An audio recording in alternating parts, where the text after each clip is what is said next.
दिवंगत रामदास सोरेन के श्राद्ध कर्म में राज्यपाल संतोष गंगवार और मुख्यमंत्री हेमंत सोरेन शामिल हुए। इस मौके पर कल्पना सोरेन भी शोक संतप्त परिवार को हौसला देने के लिए जमशेदपुर पहुंची। मुख्यमंत्री हेमंत सोरेन ने भी दिवंगत शिक्षा मंत्री रामदास सोरेन के परिजनों को सांत्वना दी। उन्होंने रामदास सोरेन के निधन को पार्टी और राज्य के लिए अपूरणीय क्षति बताया। सोरेन ने कहा कि उनकी सादगी और समाज सेवा की सोच हमेशा हमें प्रेरणा देती रहेगी। मुख्यमंत्री ने सोरेन परिवार को हर संभव मदद का आश्वासन दिया और कहा कि रामदास सोरेन का सपना अधूरा नहीं रहेगा। वहीं हेमंत दा ने कहा कि रामदास सोरेन का असमय निधन पार्टी और पूरे राज्य को भारी क्षति पहुंची है। घटना हम लोगों के लिए है। आज इनका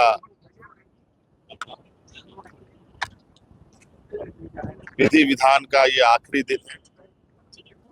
हम सभी कार्यकर्ता, पार्टी के सभी वरीय पदाधिकारी और अलग अलग सगे संबंधी सभी हमारे राज्य राजनीतिक, सामाजिक और विभिन्न क्षेत्रों में जुड़े हुए लोग भी यहाँ आए हैं। उनको सच्ची श्रद्धांजलि हमारी ओर से, और हम ईश्वर से कामना करते हैं कि उनके दिवंगत आत्मा को शांति मिले और इनके परिवारजनों को इस कठिन घड़ी में संबल प्रदान करें।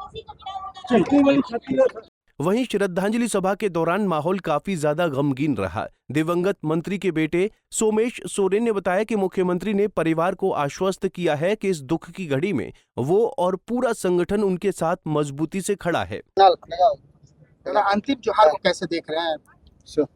जोहार, और इस अंतिम क्षण में हमारे बीच राज्यपाल भी आए हैं, सीएम भी हैं और हमारे कल्पना मैडम भी हैं।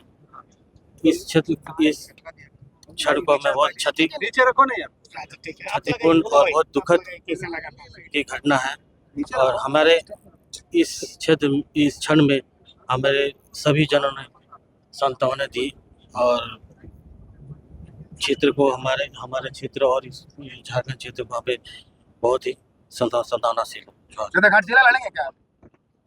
अब तक तो पता नहीं, अब जो भी सरकार के निर्णय होगी, जो भी पार्टी तय करेगी, ये पार्टी तय करेगी। मंत्री पद के लिए कुछ बोले?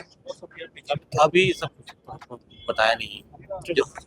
वहीं विधानसभा के स्पीकर रविंद्रनाथ महतो ने भी शोक संतप्त परिवार को सांत्वना दी है। वहाँ पर लोग अभी श्रद्धांजलि दे रहे हैं मंत्री जी का। कितना बड़ा क्षति है। बिल्कुल, आप भी जानते हैं कि ये राज्य के माननीय शिक्षा मंत्री थे और शिक्षा की दिशा में आमूल चूल परिवर्तन के लिए एक संकल्प भी लिए थे और उस संकल्प के अनुसार वो चल भी रहे थे। इसी बीच ईश्वर का आदेश हुआ, उनको दुनिया छोड़ के जाना पड़ा, जो मैं समझता हूँ कि असामयिक निधन ही है। और उनका हम लोगों के बीच से चले जाना राज्य के लिए और शिक्षा व्यवस्था के लिए सही मायने में बहुत बड़ा क्षति है। और आज हम लोग उनके श्राद्ध कर्म में आए हुए हैं। ईश्वर से प्रार्थना करते हैं कि ईश्वर उनके आत्मा को शांति दे, चिर शांति दे और उनके आश्रित को ये दुख के घड़ी में दुख सहने की क्षमता दे। वहीं जेएमएम की सांसद महुआ माझी ने कहा कि कुछ ही अंतराल में पार्टी को दो झटका लगा है। उन्होंने कहा कि भले ही रामदास जी अब हमारे बीच में नहीं हैं, लेकिन उनकी विचारधारा आज भी लोगों के दिलों में जिंदा है। तो हमारे पार्टी पर दोहरा आघात है। जिस तरह से अभी दिशम गुरु शिबू सोरेन जी के शोक से हम लोग उबर भी नहीं पाए थे कि हमारे जमीनी नेता और गुरु जी के संघर्ष के दिनों के साथी रामदास सोरेन जी का इस तरह से चले जाना। हालांकि उनका देह भले हमारे बीच नहीं है, वो हमेशा हमारे बीच जीवित रहेंगे। अपने कार्यों के माध्यम से, अपने स्वभाव के माध्यम से जमीन से जुड़े हुए नेता थे, तो लोग उन्हें भूल नहीं पाएंगे। एक जन नेता थे और वो अमर है और अमर रहेंगे।